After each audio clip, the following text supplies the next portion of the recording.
কেউ যদি আল্লাহর সঙ্গে শিরক করে তাহলে কি হবে?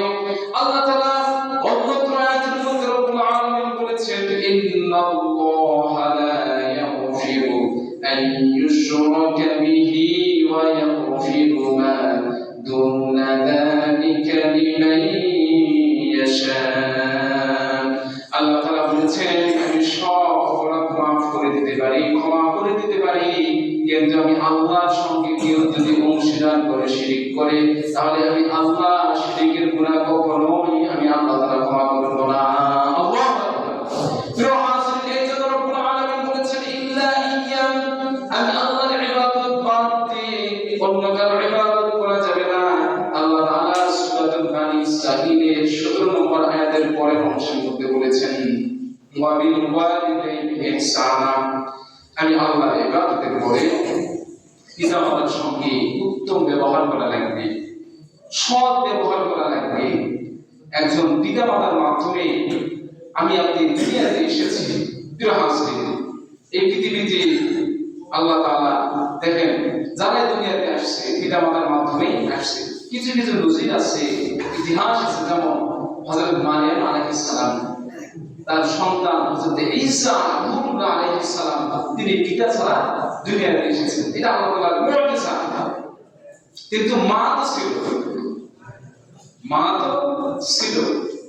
এজন্য প্রিয় হাজিরিন, আল্লাহ তাআলা বলেছেন, আমি আল্লাহর ইবাদতের পরে তোমরা তোমাদের পিতামাতার সঙ্গে উত্তম ব্যবহার করো। নবী করিম সাল্লাল্লাহু আলাইহি ওয়াসাল্লাম বলেছেন, কারো পিতা যদি তার সন্তানের প্রতি খুশি হয়, কথা বলবেন বুঝবেন, কোন পিতা যদি তার সন্তানের প্রতি খুশি হয় তাহলে আল্লাহ তাআলা ওই সন্তানের উপর খুশি হয়, সুবহানাল্লাহ। আর কোন পিতা যদি তার সন্তানের উপর রাগ হয়, গোসা হয়, তাহলে আল্লাহ রাব্বুল আলামিনও ওই সন্তানের উপরে রাগ হয়ে যায়, গোসা হয়ে যায়। আল্লাহু আকবার।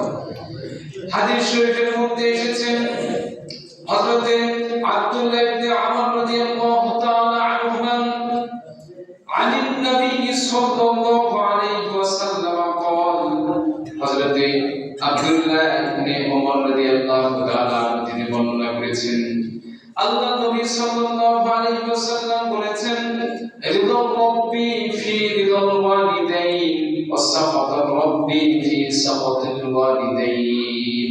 আল্লাহ নবী সাল্লাল্লাহু আলাইহি ওয়াসাল্লাম বলেছেন, রিদা রাব্বি, কোন পিতা যদি তার সন্তানের প্রতি খুশি হয়ে যায়, ফি রিদাল ওয়ালিদাইন, তাহলে আল্লাহ তাআলা রিদা রাব্বি ওই সন্তানের প্রতি আল্লাহ তাআলা খুশি হয়ে যায়, সুবহানাল্লাহ। আবার যদি ওয়াসাফাতার রাব্বি, আল্লাহ তাআলা খুশি হয়ে যায়, কি কারণে? ফি সাফাতিল ওয়ালিদাইন, তার পিতা যদি কোন পিতা যদি তার সন্তানের উপরে খুশি হয়ে যায়, রাগ হয়ে যায়, তাহলে আল্লাহ রাব্বুল আলামিন ওয়াসাফাতার রাব্বি ওই সন্তানের উপরে আল্লাহ তাআলা রাগ হয়ে যায়। আল্লাহু আকবার। সম্মানিত হাজিরিন, এই জন্য পিতামাতার মনে কষ্ট দেওয়া যাবে না, তাদের সঙ্গে ভালো ব্যবহার করতে হবে। কারণ একজন পিতা আমাকে আপনাকে অনেক কষ্ট করে লালন পালন করেছে, এমন ইতিহাস পৃথিবীতে রয়েছে, এমন পিতা পৃথিবীতে খুঁজতে পাওয়া যাবে।